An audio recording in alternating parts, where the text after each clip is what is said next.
En primer lugar, simplemente algo que vosotros ya sabéis de sobra porque estáis trabajando en ello, pues hablar de la situación que hay con Xylella, del problema que se ha creado, sobre todo pues a nivel económico y medioambiental, porque es una enfermedad que ataca a multitud de plantas diferentes, tanto plantas que tienen un interés estratégico para nuestra economía, porque son muy importantes en la agricultura, como plantas ornamentales y plantas que están en los ecosistemas naturales. Entonces, bueno, es una bacteria que proviene de América, que se ha empezado a difundir en Europa y que hemos tenido brotes, como veis en el mapa y todos sabéis, pues en el territorio español, sobre todo en Baleares, pero luego hemos tenido casos en Alicante, en Almería y en Madrid.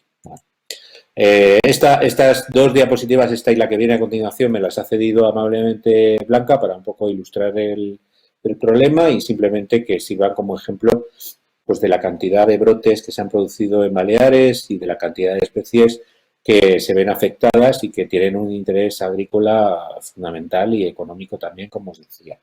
Entonces, esta situación ha hecho que, bueno, pues que salten las alarmas y que se cree un plan nacional para gestionar este problema y que, bueno, pues muchos grupos de investigación, lógicamente, pues se impliquen en este tema para ver cómo se puede controlar este parásito, este patógeno y intentar pues que se reducir ese impacto potencial que se puede producir en la agricultura. Antes de nada, y como siempre, pues tengo que hablar de legislación, sé que es un poco rollo, pero son los pilares de las normas que luego vamos a aplicar a nivel práctico en los laboratorios, en los invernaderos. Primero ahí os pongo una legislación general que, bueno, afecta a todo el mundo por igual, pero no específicamente a Xylella.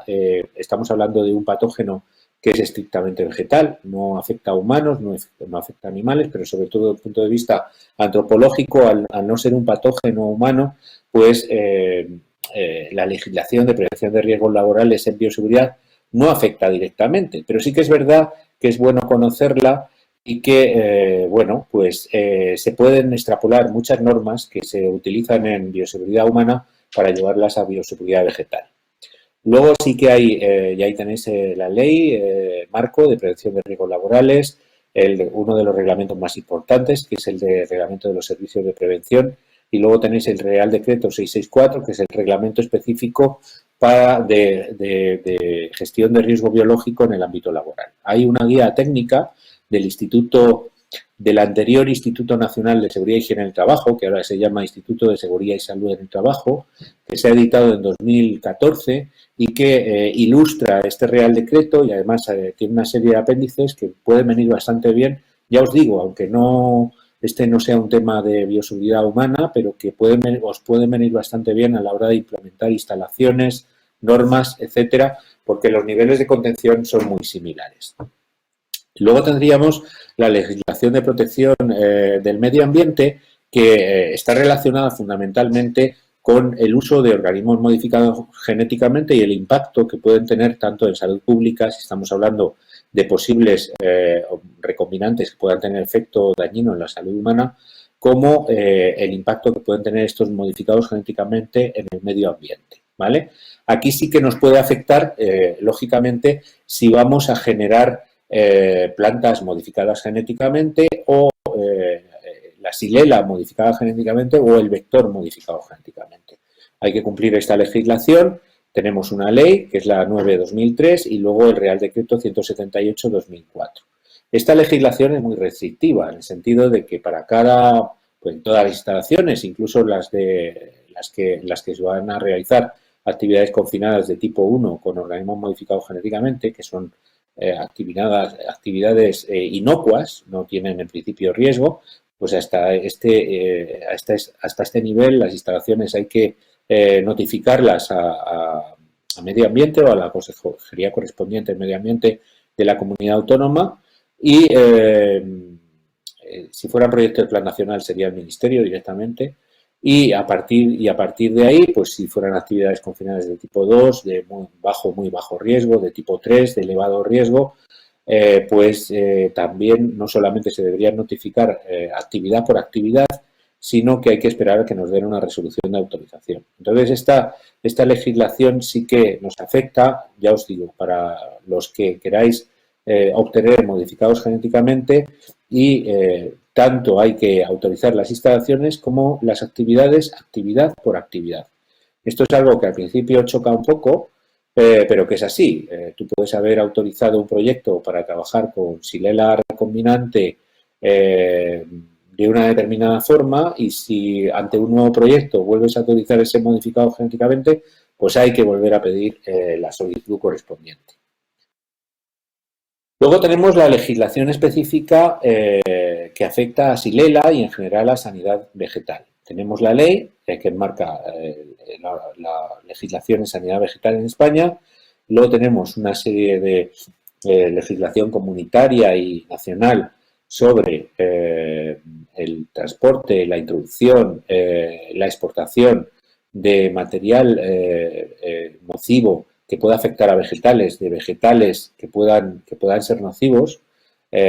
Aquí viene toda la legislación sobre cuarentenas, todos los listados de plantas, patógenos y vectores que puedan tener riesgo y, bueno, pues esta legislación sobre todo está realizada desde el punto de vista de que si queremos trabajar con un patógeno vegetal y lo tenemos que traer a nuestro laboratorio, pues ese control se inicia ahí, ¿no? O sea, para poder trabajar con Xylella fastidiosa tenemos que pedir a la consejería correspondiente y a la Dirección de Sanidad Vegetal pues una autorización para el transporte y ahí tenemos que incluir una memoria de qué es lo que queremos hacer y en qué condiciones, en qué tipo de laboratorios, invernaderos, etcétera. Normalmente realizan una inspección, que os voy a contar lo que ya estoy trabajando con Xylella, para comprobar que efectivamente se cumplen las condiciones de confinamiento necesarias para Xylella, porque no se puede introducir Xylella fastidiosa en el territorio nacional, salvo que esto sea para realizar ensayo o con fines científicos. Hay una decisión específica para Xylella fastidiosa, que es la 2015-789 y hasta creo que 5 o 6 posteriores modificaciones y una orden también para prevención frente a Xylella fastidiosa, ¿vale? Y luego tenemos la EPO, tenemos la Organización del Mediterráneo y Europea para la protección de las plantas, ¿no? Entonces, ahí Xylella fastidiosa está, se indica que se ha de guardar una cuarentena para este patógeno conforme a la lista 2 y también se indican en la lista 1 pues que hay que establecer un control frente al vector, ¿vale? Esta sería la legislación y lo más importante, yo siempre digo lo mismo, siempre que vayamos a trabajar con algo que tenga riesgo, lo primero que hay que hacer, ¿qué es? Pues lo primero que hay que hacer es evaluarlo. Hay que ver qué nivel de riesgo que tenemos conforme a una serie de factores que ahora veremos y conforme a eso pues nos tenemos que preparar pues para trabajar en unas condiciones adecuadas que impidan posibles daños. En este caso estaríamos hablando, como digo, de daños a la agricultura, al medio ambiente, ¿vale? Al no tratarse de un patógeno humano.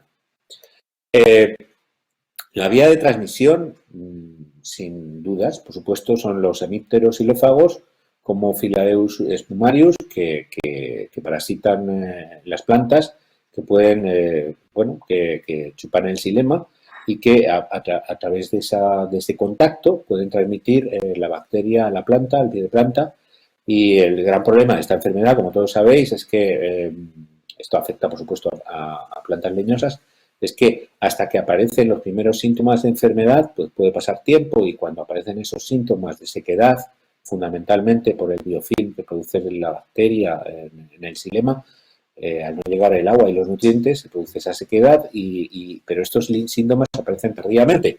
Por lo tanto, el efecto es bastante devastador, ¿no? Cuando ya aparece. Entonces, por supuesto, se descarta la transmisión a través del aire, no es un patógeno que vaya por el aire. Prácticamente podríamos decir que está totalmente descartada a través del suelo y el agua. Sí que no sabemos, y esto es un factor que siempre en bioseguridad siempre tenemos muy en cuenta, ahora lo habréis visto con COVID-19, con el SARS-2, ¿no? A ver qué persistencia tiene en el medio ambiente. Este es un factor que creo que no se ha evaluado con respecto a Xylella, porque siempre se ha asociado con el vector y no es difícil, ¿no?, evaluar su presencia en superficies inanimadas, pero sería conveniente hacerlo para saber qué persistencia puede tener en diferentes materiales, porque eso también es un factor de riesgo, aunque sea de bajo nivel, pero eso también habría que tenerlo en cuenta. Ya hablando de aspectos concretos a valorar en el ámbito de la evaluación de riesgo, pues primero, como decía, pues el gran problema con Xylella es que tiene una gama de hospedadores muy amplia, por lo cual la repercusión en cuanto a riesgo es muy significativa. Luego también utiliza un vector volátil. No es un vector, es un vector alado, pero no es que transmita a muy a larga distancia, pero lógicamente esa volatilidad del vector pues hace que se pueda transmitir mejor y sobre todo hay que tener en cuenta esto a la hora de diseñar las instalaciones, tanto invernaderos como laboratorios, por si se nos pudiera colar el vector, infectarse, por así decirlo, contaminarse y volver a salir de la instalación para propagar la enfermedad. O bien en instalaciones donde tengamos los cultivos limpios, que pueda aparecer el vector contaminado y contaminar esos cultivos. Por lo tanto, también hay que tener en cuenta, en cuanto a la situación de las instalaciones, la presencia potencial de vectores. Lo malo es que estos vectores pues, están muy diseminados en la geografía española, pero bueno, al menos habría que hacer un control de vectores en las cercanías de la instalación para ver de qué poblaciones estamos hablando.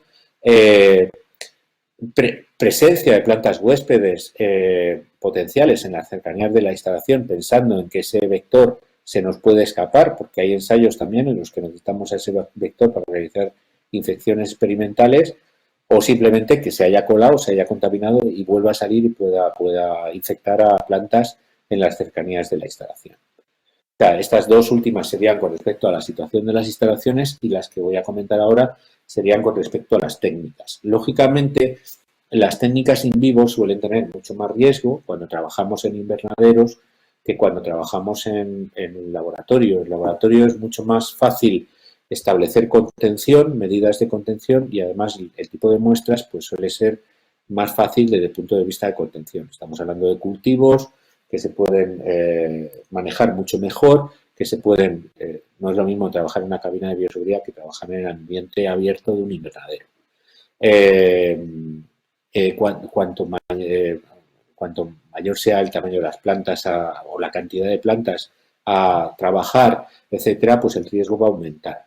O sea, también podríamos hablar de número de individuos, de volúmenes a la hora de evaluar, ¿no? Y, por supuesto, hay determinadas técnicas que implican el uso del vector y estas pueden ser las más peligrosas. Entonces, tenemos que ver en qué condiciones vamos a utilizar ese vector, si hace falta poner barreras, qué tipo de barreras, jaulas, cierres, etcétera, ¿vale?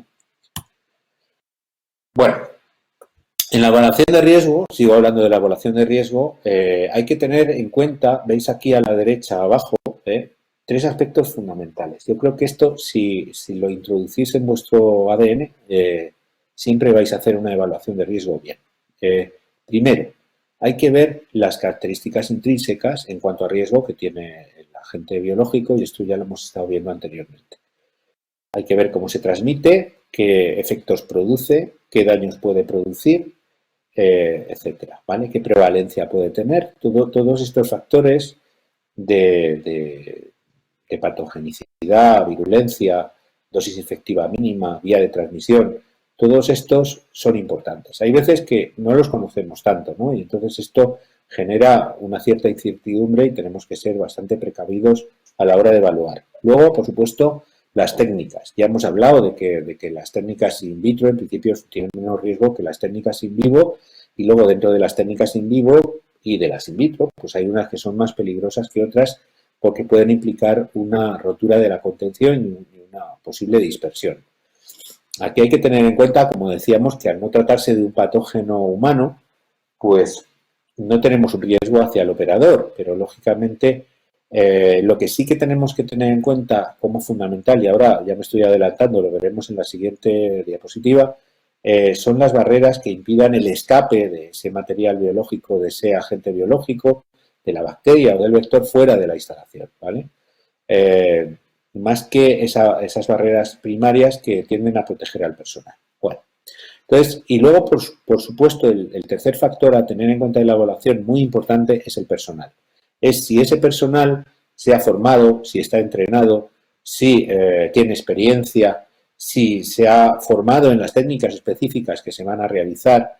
Este factor también es muy importante. Muchas veces en bioseguridad decimos, nosotros podemos tener una instalación de contención estupenda, maravillosa, pero si luego el personal no está entrenado y formado o no está concienciado y no conoce esa responsabilidad tan importante que tiene, pues no tenemos nada. O sea, en cualquier medida técnica, cualquier elemento mecánico, automático, cualquier medio de contención se puede vulnerar. Se puede vulnerar por el personal, por lo tanto, es muy importante que el personal no solamente esté formado e informado a nivel técnico, sino que también se corresponsabilice con respecto a la bioseguridad.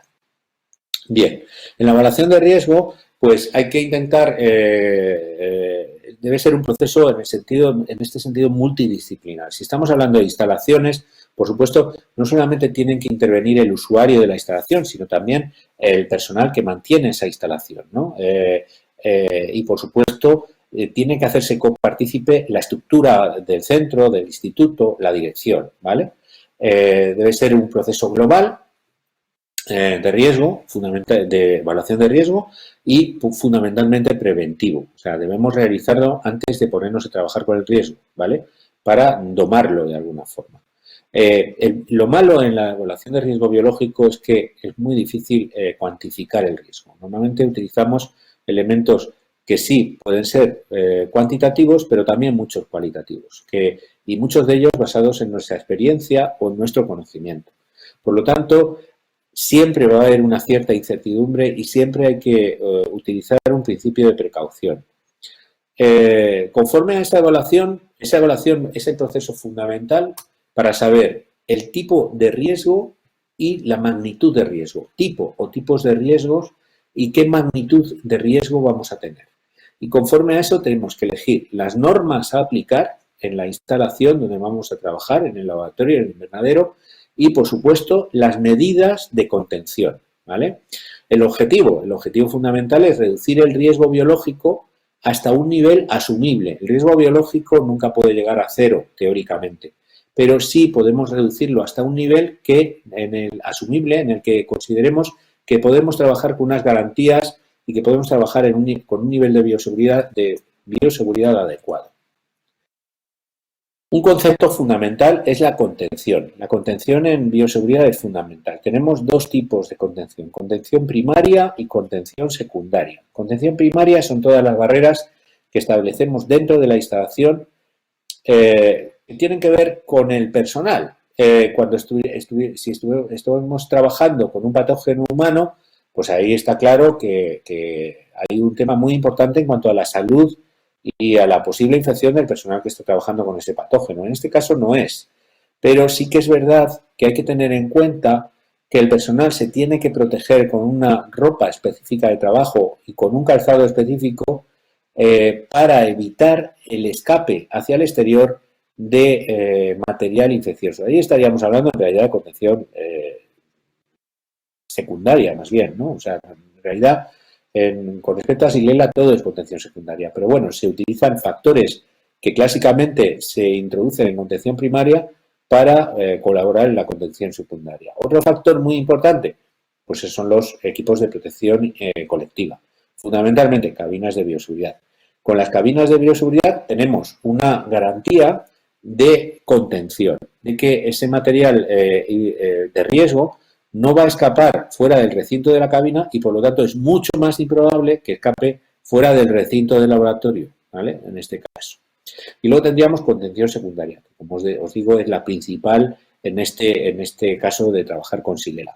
Esto tiene que ver, está muy relacionada o totalmente relacionada con el diseño del laboratorio, del invernadero, ese diseño de contención y de las instalaciones y sistemas asociados, o sea, las redes de servicio, qué se hace con la escorrentía, todos los fluidos, el aire, fundamental, ¿vale? Esa transmisión aérea que puede dar lugar no a que la bacteria se transmite por el aire, sino a que ese vector pues, pueda salir o entrar de la instalación y producir un escape de la bacteria fuera de la instalación. Por lo tanto, la contención secundaria, como os decía, en este caso de trabajo con Xylella es fundamental y muchos factores, como os decía, de contención primaria se utilizan también para la contención secundaria.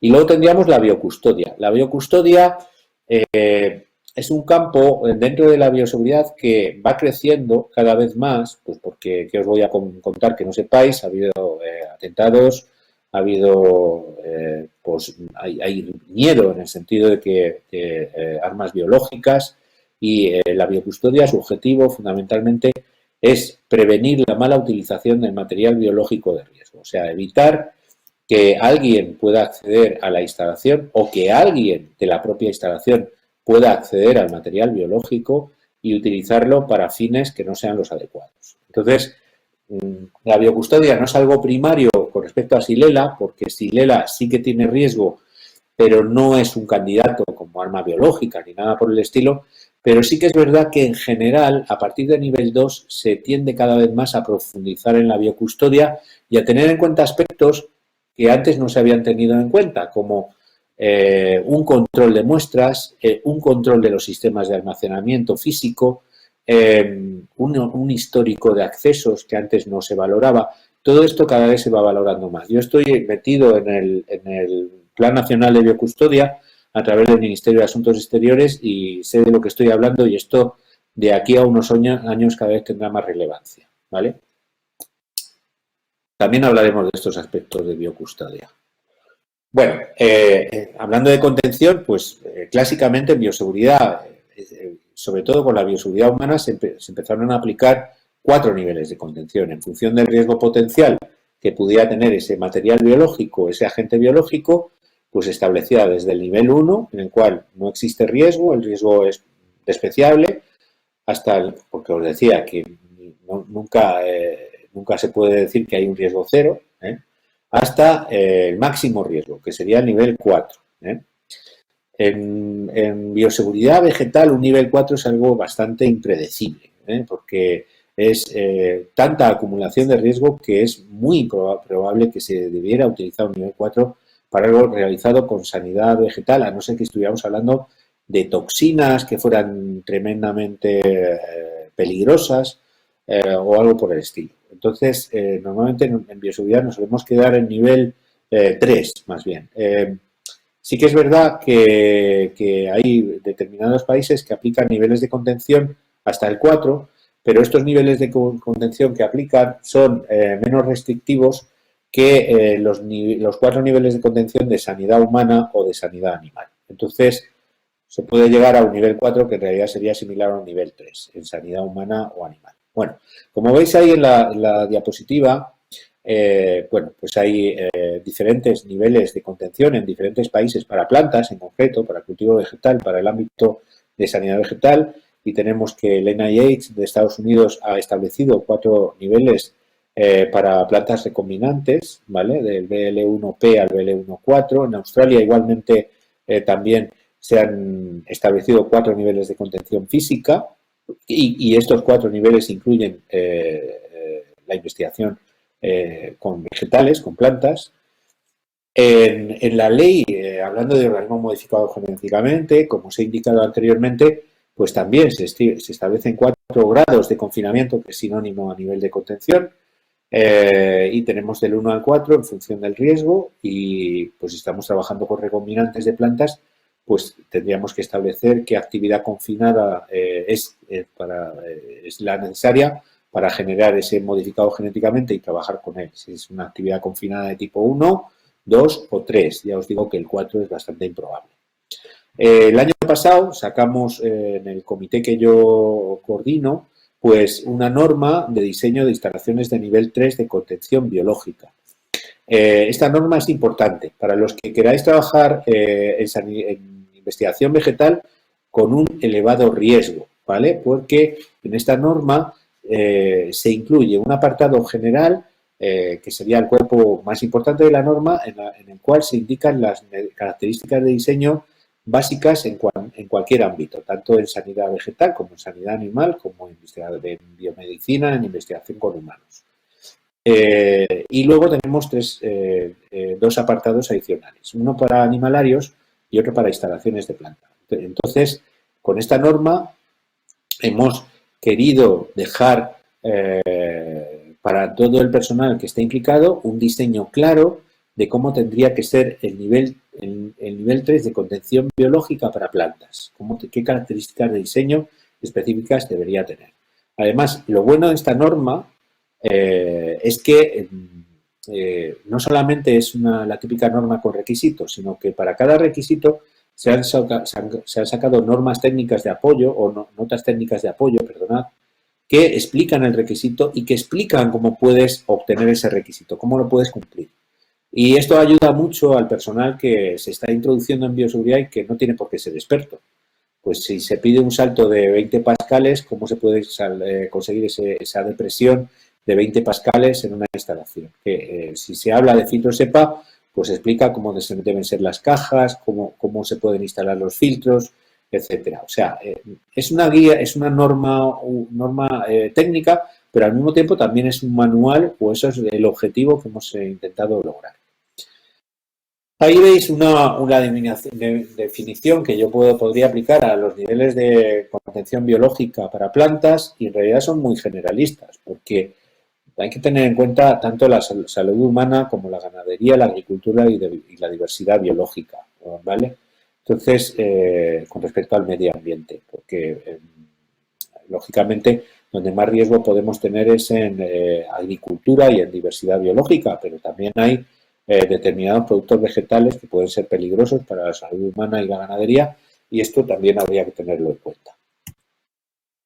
Bueno, aquí os he querido poner un cuadro, no os asustéis porque se ve fatal, ahora os pondré un resumen a un tamaño adecuado, de que conforme a EPO, que medidas de contención deberíamos aplicar para el caso en el que estemos trabajando con enfermedades infecciosas vegetales que pudieran transmitirse o bien a través del suelo, del agua, del aire, ¿vale? O a través de artrópodos. En este caso estaríamos hablando de artrópodos, conforme hemos comentado, y entonces yo lo que he hecho ha sido ampliar los requisitos que vienen en esa tabla general y, bueno, como veis, las medidas que indica la EPO, pues lógicamente están encaminadas a contención, a barreras secundarias, a contención secundaria, a evitar que esa bacteria o ese vector escape de la instalación. Y por eso os decía que es muy importante que haya una norma de indumentaria y de equipado de protección para el personal, porque el personal se transforma en un vector de transmisión de la enfermedad a la salida de esa instalación si no cumple una serie de normas en cuanto a calzado y equipos y a indumentaria, ¿vale? Y a ropa. Como veis ahí, calzado, ropa, o bien normalmente podemos utilizar bata específica para el trabajo y patucos, ¿no? O calzas. Sobre todo yo indicaría mejor calzas antideslizantes, mejores que los patucos, sobre todo en los invernaderos donde puede haber agua en el suelo, ¿no? De riego, etcétera. Y luego veis que también hay un control bastante importante con respecto a los equipos de trabajo y a los medios de trabajo. Estaríamos hablando pues, de aparatos, instrumentación y de todo tipo de material, pipetas, frascos, placas, etcétera, ¿no? Entonces, pues bien los tenemos en zona o si no los tenemos en zona, pues cada vez que los queramos sacar, pues hay que desinfectarlos de alguna forma. Veis que se guardan especiales precauciones con respecto a todas las zonas por donde pueda haber un intercambio aéreo. Ventanas, puertas y se propugna la instalación de antesalas o esclusas de doble puerta para establecer una barrera entre la instalación, el interior de la instalación y el acceso exterior, ¿vale? Esta norma pues se debe aplicar a rajatabla. Se dice que no hace falta una estructura acristalada, pero al menos una estructura de tipo plástico. Bueno, en general en los invernaderos estamos utilizando acristalamientos, salvo tal vez en las zonas de trabajo donde podemos utilizar polímeros plásticos, como el policarbonato translúcido, etcétera. Pero bueno, aquí se está refiriendo a que utilicemos materiales rígidos, resistentes, que no podemos trabajar en umbráculos cuando hay un riesgo de escape. Y sobre todo si en el exterior pues no está el patógeno totalmente extendido. Y luego, como veis, esto es interesante porque indican que tiene que haber un flujo de aire positivo en accesos. Yo he visto varias instalaciones pues, a través de mi colaboración en el proyecto de RTA de Xylella fastidiosa y pues todo el mundo intenta crear una depresión en la esclusa, ¿no? Más que una sobrepresión. Yo veo más adecuada la sobrepresión en la esclusa que la depresión en la esclusa. ¿Por qué? Porque con la sobrepresión estamos impidiendo tanto que escape material peligroso del laboratorio como que entre otros agentes biológicos que puedan afectar a los cultivos del invernadero, ¿vale? Posibles insectos y otros tipos de patógenos que puedan ir por el aire. Entonces estamos creando un tapón de presión que va direccionalmente tanto hacia el interior de la instalación como hacia afuera. Y yo creo que esta es la mejor solución cuando solamente podemos establecer un control de presión de aire, tanto de presión como sobrepresión, en un punto determinado de la instalación. Otra cosa sería que estableciéramos un gradiente de presión negativa o algo por el estilo, ¿vale? Pero como solamente estamos estableciendo ese control de presión en la esclusa, pues yo considero que es más adecuado la presión positiva que la negativa. Bueno, esto es un ejemplo de lo que indica la legislación de organismos modificados genéticamente para el grado de confinamiento 2, que sería el correcto para Xylella, en cuanto a invernaderos. Bueno, yo os dejo todo esto, tampoco me voy a meter en detalle con todo porque no nos va a dar tiempo y ya llevamos 40 minutos. Entonces, ahí lo tenéis. Y, bueno, a continuación os comento que el diseño es una pieza clave. Yo creo que las dos piezas clave son el diseño de las instalaciones y el material humano. Es lo más importante en cuanto a bioseguridad. Entonces, para determinar un adecuado diseño de instalación, pues como decía anteriormente, tenemos que evaluar el riesgo, fundamental. Lo primero que hay que hacer, evaluar el riesgo. Y conforme a esa evaluación de riesgo, medir, ver qué medidas de contención son necesarias. El objetivo es reducir el riesgo. El diseño debe ser multidisciplinar. Debemos participar todos los que conocemos la instalación desde diferentes aspectos. Los investigadores, el personal de mantenimiento, que luego la van a mantener, la empresa que va a realizar la obra o va a montar la instalación. Si tiene que haber algo de seguridad, pues el personal responsable de la seguridad física, etcétera. Tiene que haber una coordinación como aspectos fundamentales en el diseño. Tiene que haber una coordinación entre actividad y bioseguridad. ¿Esto qué quiere decir? Como dicen los chefs, ¿no? que están ahora tan de moda. Que tenemos que maridar la bioseguridad necesaria en la instalación con la actividad que debe realizar esa instalación. Si esto no cuadra, ¿qué va a ocurrir? Pues que no se van a cumplir las medidas de bioseguridad. Porque el personal tiene como objetivo fundamental cumplir con su actividad. En este caso, su actividad de investigación o de diagnóstico. Por lo tanto, las normas y medidas de bioseguridad se deben amoldar a esta actividad reduciendo el riesgo. La limpieza y desinfección manual, sobre todo cuando queremos una instalación en la que se pueda trabajar con mayor riesgo. Tenemos que evitar los puntos muertos, aquellas zonas donde no podamos llegar con el trapo y el desinfectante. Esto es así, ¿vale? El mejor método de limpieza, ahora que está tan de moda el ozono, la luz ultravioleta, todos estos sistemas, es la desinfección manual, ¿vale? Si no tenemos una buena desinfección manual, no tenemos nada, por mucho sistema de ozono, de peróxido de hidrógeno y de luz ultravioleta. Luego, garantizar el intercambio seguro, por supuesto, en este caso de Xylella, del personal, ¿vale? Porque ya hemos hablado de que puede actuar como vector, pero también, como veíamos en la directiva de la OPO, de materiales y, por supuesto, de muestras y residuos biológicos que se puedan generar, o residuos de todo tipo, ¿eh? El control de los fluidos, esto se hace relevante sobre todo en los invernaderos, el control de la escorrentía, del agua de riego, ¿qué se hace con esos fluidos? Bueno, sabemos que Xylella pues no se transmite a través del agua, pero normalmente en estos invernaderos de investigación también se puede trabajar con otros patógenos que sí puedan transmitirse a través del agua y también por ahí pueden ir semillas, pólenes, etcétera, que si provienen de plantas transgénicas, pues tampoco es conveniente que salgan de la instalación. Ahora veremos este tema. La seguridad, higiene y ergonomía del personal, siempre, ¿vale? Si el personal no trabaja cómodo, si no puede realizar una higiene adecuada para evitar ser vector, pues vamos a tener problemas y sobre todo hay una relación entre seguridad y ergonomía. Si el personal está trabajando de forma incómoda, va a tener una mayor probabilidad de que se produzcan accidentes, ¿vale? La protección de terceros y del medio ambiente, aquí estaríamos hablando de barreras secundarias, de impedir que ese material biológico de riesgo escape, y la biocustodia, que ya os decía que cada vez es más importante, como os comentaba. Ahí tenemos un laboratorio de nivel 2, que es el nivel adecuado para trabajar con Xylella, y un esquema de una cabina de bioseguridad, como elemento fundamental a la hora de trabajar en contención, ¿vale? Veis la esclusa es fundamental.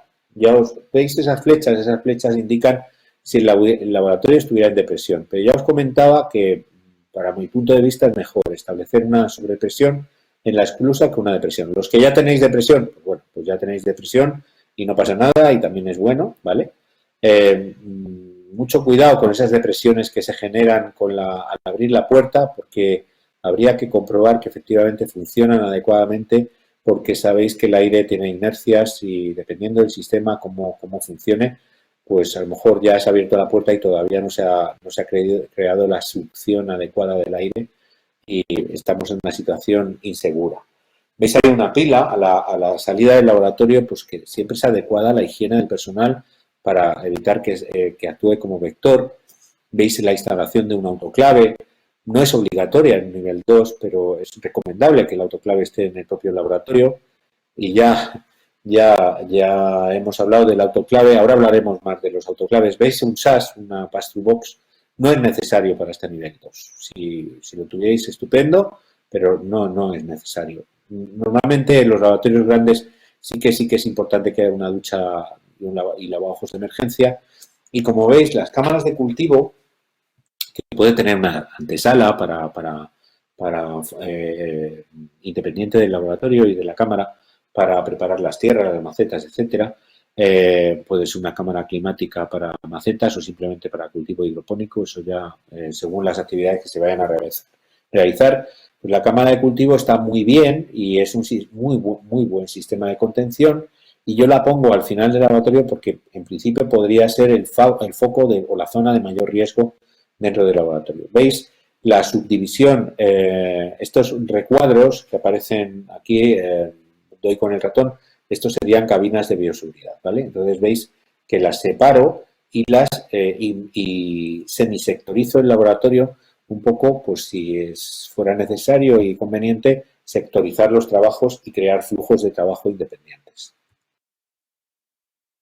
El control de acceso es fundamental, es muy importante, lo están exigiendo las autoridades, pero, y esto yo me lo he encontrado, yo creo que en todas las instalaciones que he visitado, tenemos un control de acceso estupendo, que pueda ser electrónico, pero luego no tenemos un registro adecuado de accesos, ¿vale? No en todas, pero en la mayoría, me lo he encontrado.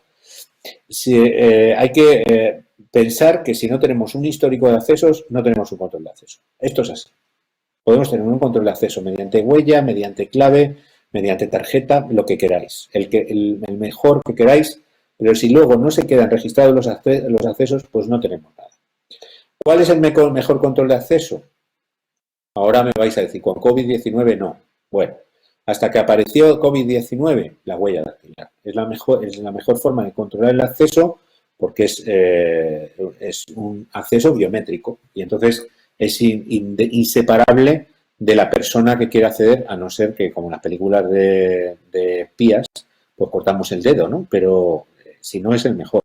Las tarjetas se pueden entregar de unos a otros, las llaves también.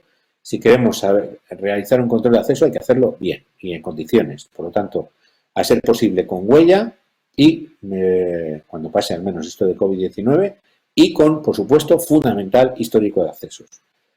Ahora, las empresas que están montando controles de acceso te están ofertando el acceso dual, que pueda servir huella y tarjeta. Esto está bien porque sí que es verdad que es raro, pero hay personal que no tiene una huella adecuada. O sea, no tiene un surco, o lo tiene medio borrado o lo tiene muy fino y entonces el sistema falla. Entonces, ante esas situaciones siempre deberíamos prever un acceso mediante tarjeta.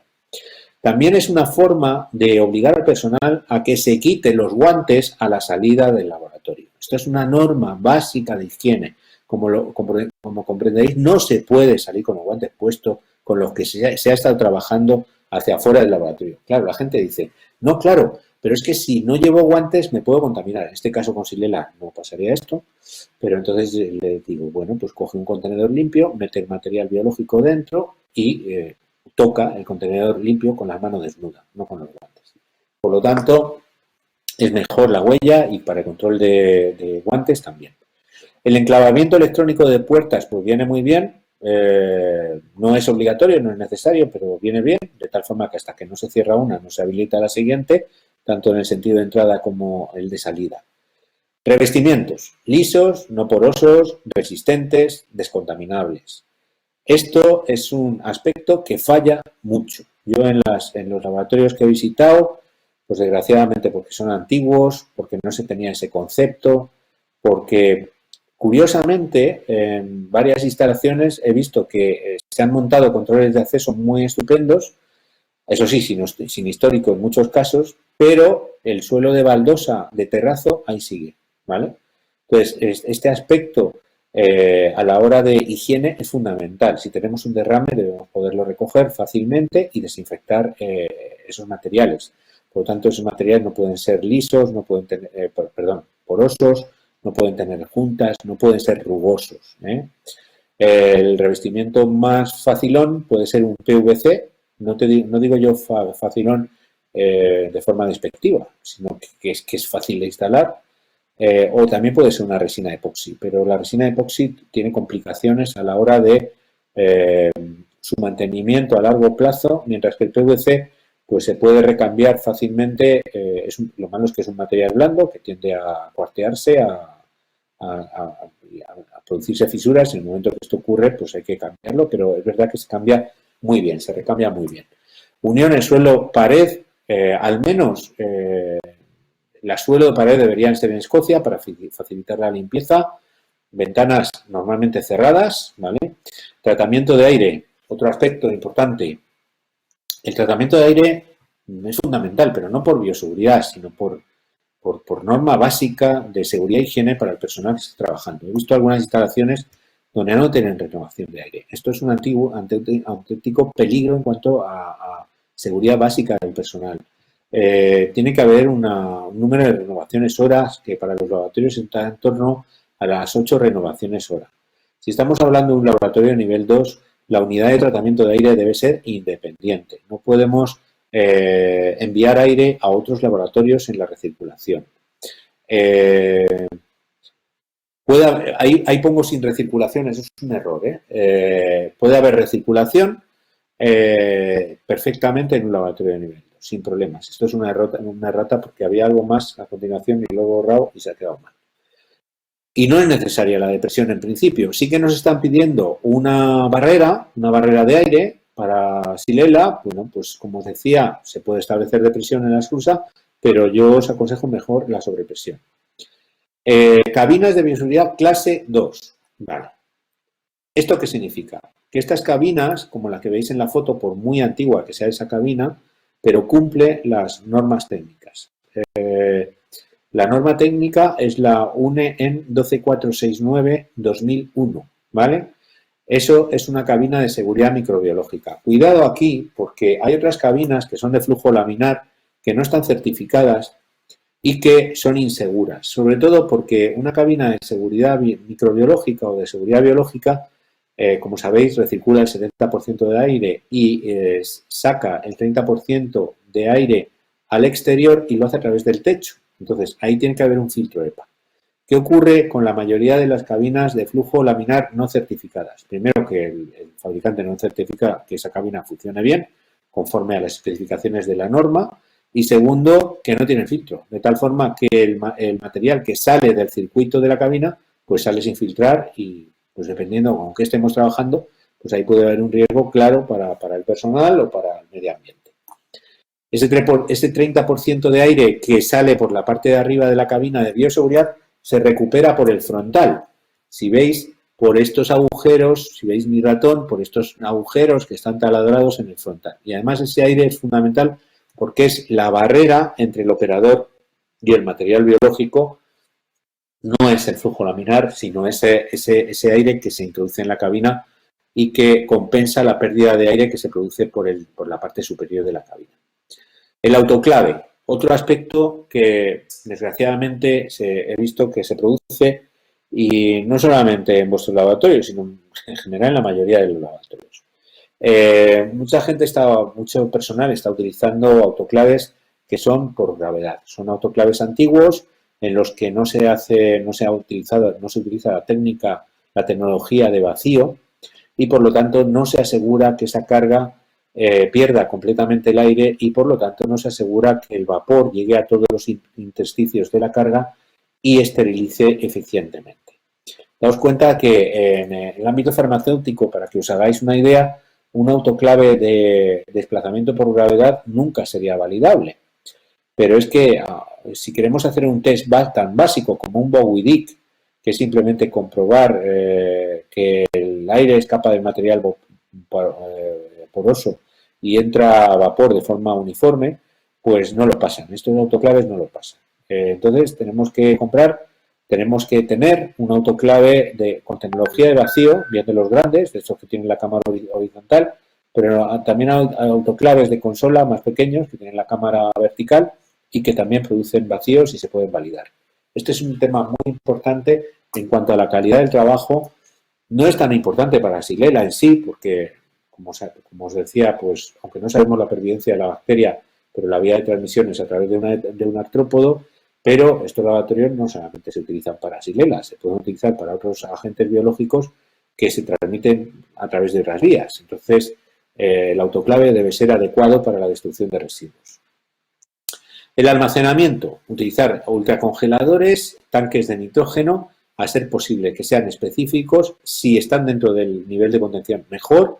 Si están fuera en un cuarto, tienen que estar controlados. Ese cuarto, el acceso, estamos hablando de biocustodia, los ultracongeladores, los tanques de nitrógeno tienen que tener cerradura de seguridad y tenemos que tener un control de acceso con históricos. Lo suyo es que tuviéramos también una base de datos o un inventario del material biológico que estamos almacenando, ¿vale? Esto es todo biocustodia y, como os decía, este aspecto cada vez se va a tener más implicaciones y vamos a tener que tratarlo con más detalle. Para la descontaminación del personal, para evitar que ese personal sea vector de transmisión, pues la pila o lavamanos cerca de la puerta del laboratorio, a ser posible, para el lavado de manos después del trabajo. Y luego, pues, elementos de seguridad y contra incendios. Daos cuenta de que estamos hablando de esclusas, por lo tanto, esa vía de escape se puede complicar y a lo mejor pues tenemos que reforzar determinados sistemas de seguridad, poner telefonía de emergencias, sería lo más adecuado, o al menos una telefonía convencional, reforzar el número de extintores, el sistema de detección contra incendios, darle una vuelta, etc. Veis ahí una sectorización de invernaderos. En nivel 2 es lo ideal. Lo ideal no es tener una zona de cultivos común, amplia, de acceso directo, sino tener cabinas de cultivos en las cuales podamos sectorizar los cultivos y tener un mayor control sobre la dispersión que se pudiera producir. Veis que en el plano que indico, pues tenemos una esclusa de acceso, ¿vale? Este en realidad es el plano del invernadero de nivel 2 del CNB y en esta esclusa lo que hemos creado sobre presión. Entonces luego tenemos la sala de trabajo, que tenemos policarbonato translúcido, y las cabinas de cultivo que tienen cristal cenital. Cuidado con el cristal en el cenital debe ser al menos de vidrio templado, no utilizar vidrios convencionales porque si se produjera una rotura, pues eso cae como una espada y si le da a alguien, pues la verdad es que lo destroza. Entonces hay invernaderos que tienen bastante altura y los cristales pesan y eso es un riesgo importante, no tiene que ver con la bioseguridad, pero sí con la seguridad del personal. Veis aquí una sectorización más compleja. Este es un proyecto de la Universidad de Valencia en el que participé. Entonces, veis un vestíbulo, voy a ir marcando. Tenemos un autoclave de doble puerta para la salida de residuos. Tenemos una esclusa de acceso para el personal. Veis diferentes módulos cerrados. E incluso en cada módulo, donde están las mesas de cultivo, también hay cabinas de bioseguridad para hacer determinadas técnicas que puedan ser de mayor riesgo. Veis que tenemos una sala de tratamiento previa, pero ya en contención, igual que el laboratorio, que también está en contención, y una área de molienda, porque ahora veremos, pues porque si queremos esterilizar mediante autoclave las tierras, pues las macetas, los alvéolos, etcétera, pues hay que moverlos. En cuanto a materiales constructivos, pues primero los revestimientos, materiales constructivos que sean sólidos, ¿vale? Veis ahí unos muretes con una altura de 80 centímetros aproximadamente que dan más seguridad en la estructura. Y luego, pues veis que ahí hemos puesto en nuestro invernadero esmalte eposídico, que queda muy bonito. Esto es al principio del inicio del trabajo en el invernadero. Pero la verdad es que este revestimiento, yo ahora si tuviera que poner este revestimiento no lo pondría. Pondría PVC porque con el agua se va deteriorando y al final tenemos problemas con el revestimiento.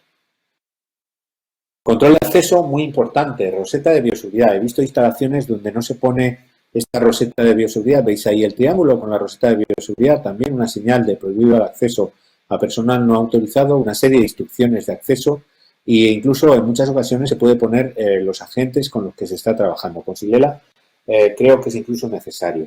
Y veis aquí que el control de acceso electrónico es mediante tarjeta, aunque ya os digo que los últimos controles de acceso que estamos poniendo en el CNV son mediante tarjeta y huella dactilar. En el momento actual, los de huella dactilar los tenemos bloqueados porque no podemos utilizar, debido a COVID-19 no podemos utilizarlos. El sistema de tratamiento de aire.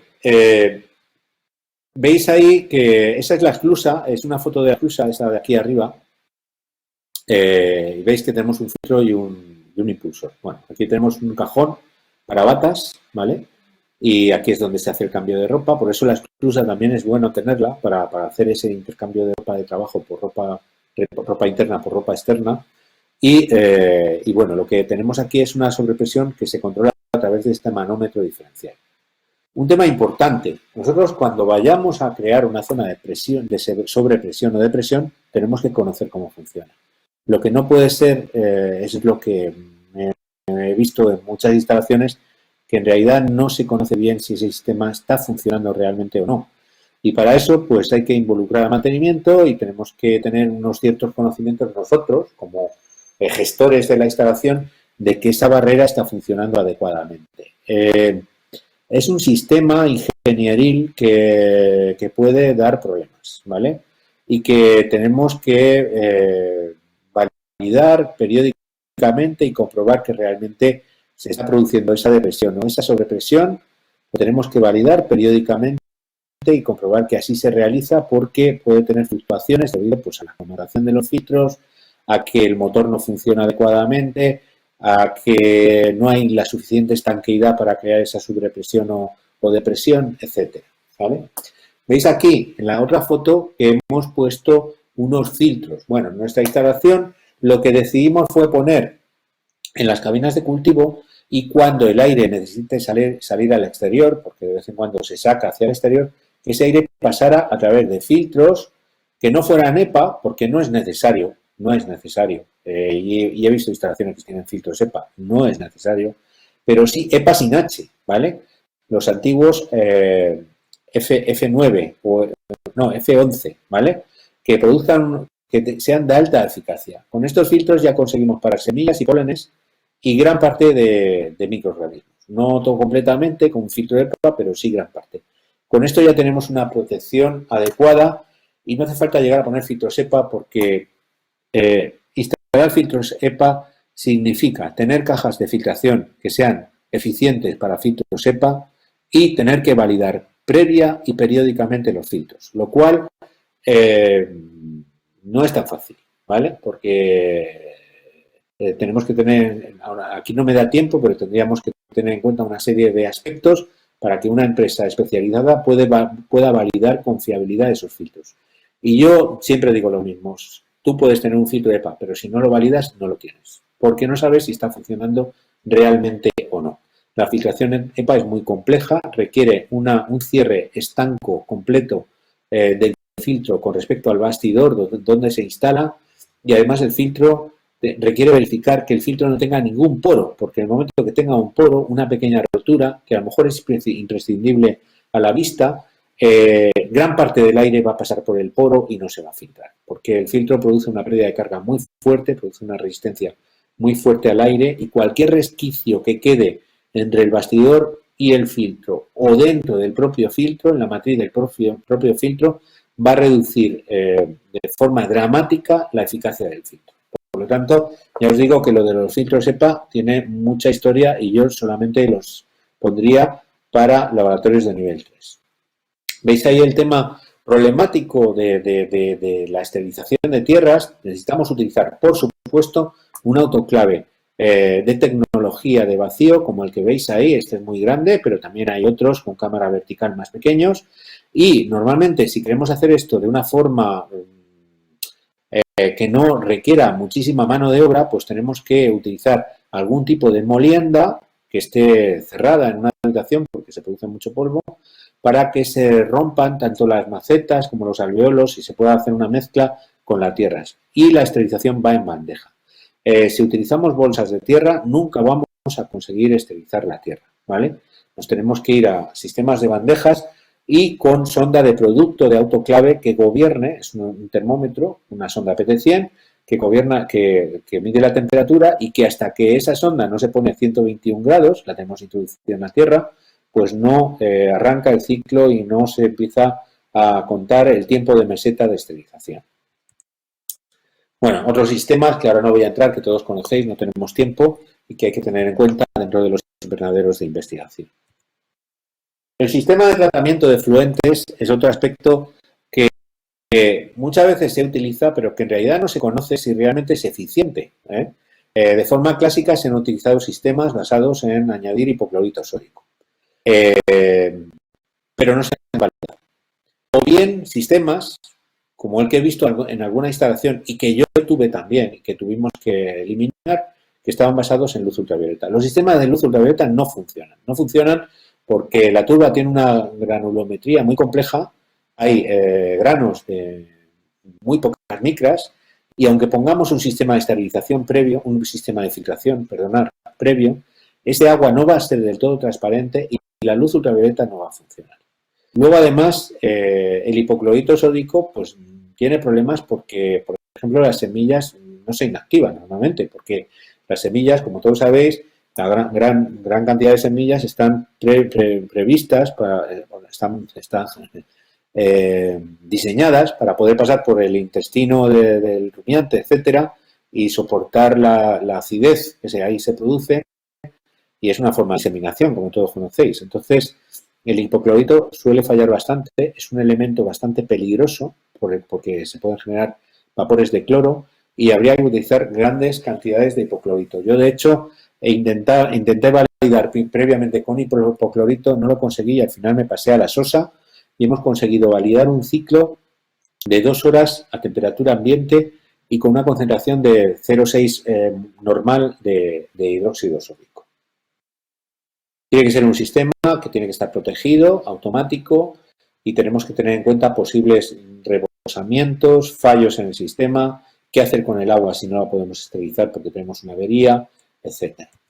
Ahí veis el sistema de validación que nos hemos inventado, pues utilizamos como agente de validación las semillas de Arabidopsis, que sabéis que son muy pequeñitas, e introducimos estos cartuchos y ponemos el ciclo en marcha y luego simplemente intentamos ver si germinan y utilizamos que llevan un centenar de semillas y si no germina ninguna semilla, pues hemos dado por válido el ciclo.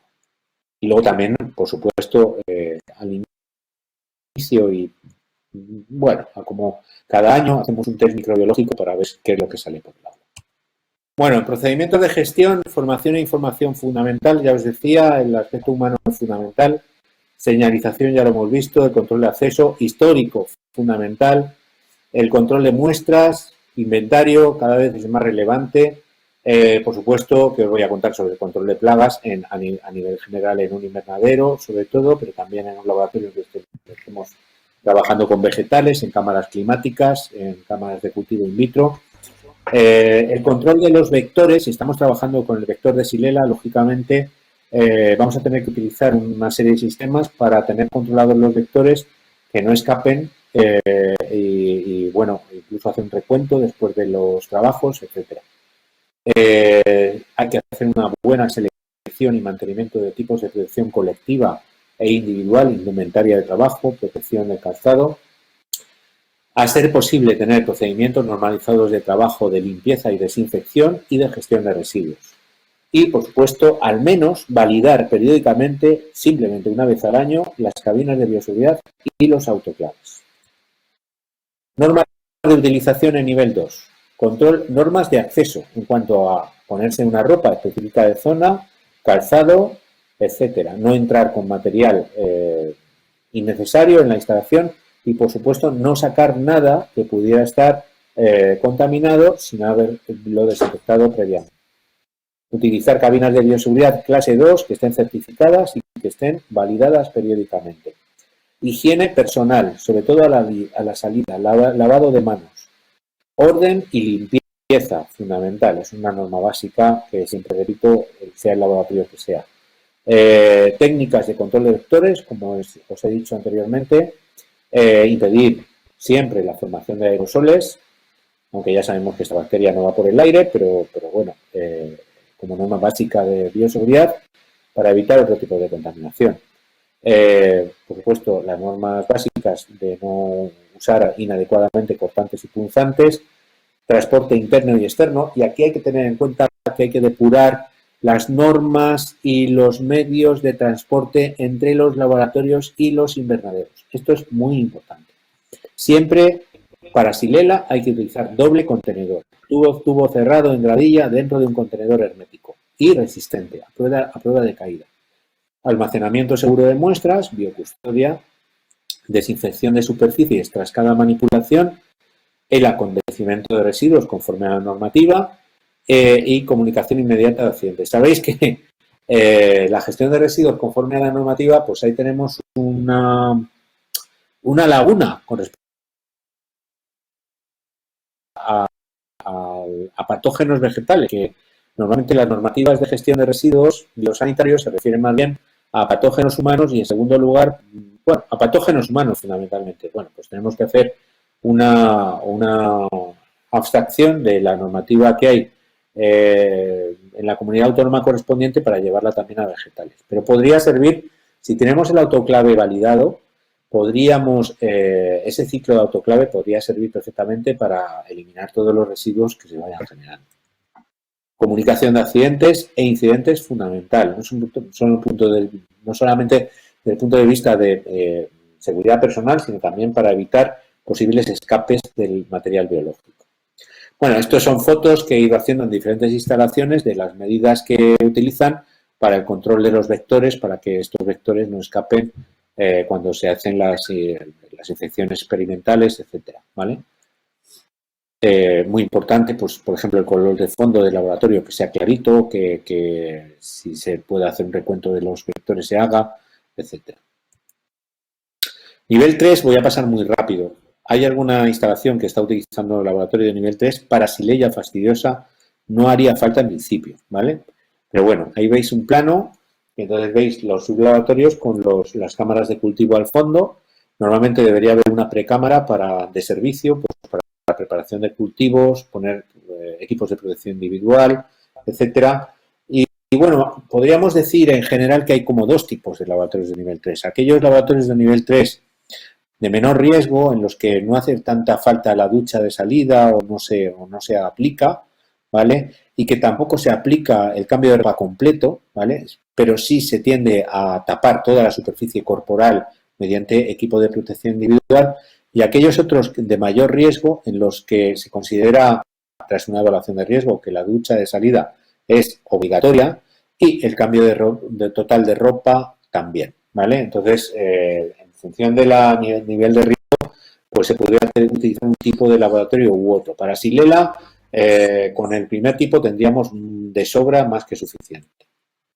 Ahí tenéis un plano de un proyecto para la Universidad de Valencia que veis, para que lo entendáis un poco, este es el vestíbulo de acceso, luego tenemos el vestuario limpio, aquí nos quitamos la ropa, ponemos la ropa específica de zona y los equipos de protección individual, entramos por aquí, ¿vale?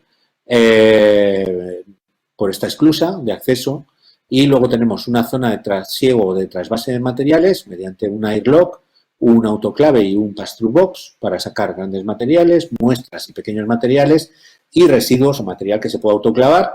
Y luego tenemos una zona de preparación con vestíbulo, preparación de tierras, etcétera, cámara de cultivo, otra igual con su vestíbulo de independencia y la zona de preparación de tierras y la cabina de cultivo, y un laboratorio de apoyo, ¿vale? Que tenemos aquí. Esta vía, esta es la vía de evacuación en caso de emergencia, ¿eh? No es una vía de acceso. Y esto está dentro de esto se quería montar en un sótano, que no es el mejor sitio, la verdad. El mejor sitio para montar un laboratorio de nivel 2 sería, como veis aquí, de nivel 3, perdonar, una planta baja que tiene una planta técnica superior por donde van todas las redes de servicio y están los cajones de filtración, y una planta sótano que no tiene por qué ocupar la planta completa, sino a lo mejor aproximadamente un 20%, donde estaría el sistema de tratamiento de efluentes a donde van a llegar todas las aguas de riego, etcétera, y donde se van a inactivar. Bueno, por aquí voy a pasar un poquito rápido. Me imagino que esta presentación os la podréis quedar y la podréis ver, porque queda muy poco tiempo y esto la verdad es que vamos a centrarnos más en el nivel 2. Simplemente, pues bueno, veis aquí las características específicas en cuanto a construcción, redes de servicio, mobiliario, instrumentación de seguridad, descontaminación, sistemas contra incendios. El sistema de tratamiento de aire aquí es muy complejo, tenemos gradientes de presiones negativas y deben funcionar, un flujo de aire direccional en todo momento. Las plantas de tratamiento de efluentes ya son mucho más complejas, no son como las que hemos visto anteriormente, tienen mucho más sistemas de seguridad. Y luego los procedimientos de gestión pues se complican muchísimo, porque claro, tenemos que estar validando y certificando continuamente que la planta, que el laboratorio es estanco y que todos los sistemas funcionan. Y hay que cualificarlos y validarlos continuamente, tanto a nivel interno como a nivel externo. Las normas son mucho más restrictivas, el proceso de formación del personal también. Y antes de irme de aquí, ¿podríamos hablar de un invernadero de nivel 3? Podríamos hablar de un invernadero de nivel 3 si las normas fueran menos restrictivas para el nivel 3, ¿vale? Fueran un 2,5, por así decirlo.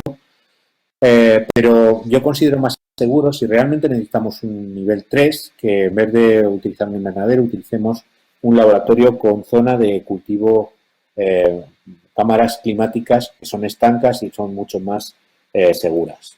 Bueno, ahí veis fotos de instalaciones que he visitado en el proyecto RTA de Xylella. Veis desde umbráculos como este de aquí abajo en Baleares, porque tienen una diseminación muy fuerte del patógeno, hasta otros laboratorios con muchos niveles de contención, como el de Gerona. Veis las esclusas de acceso que se utilizan, los pasillos de acceso, la señalización. ¿Lo veis aquí? Yo echo de menos la roseta de bioseguridad. Luego laboratorios, veis los suelos, que no son los adecuados. Aquí falla también mucho el sistema de tratamiento de aire en cambio luego veíamos sistemas muy complejos que en realidad esto no es más bien de un laboratorio de nivel 2, sino de un laboratorio de nivel 3. Cabinas de bioseguridad, casi todas las que he visto de bioseguridad, pero alguna he visto que no, que era de flujo laminar, no era de bioseguridad, por lo tanto es una situación insegura.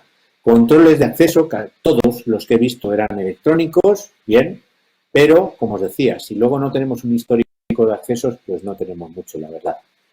Veis pues otros laboratorios bastante antiguos que utilizan azulejos, que utilizan baldosas de terrazo, autoclaves que son por gravedad, que no producen vacío.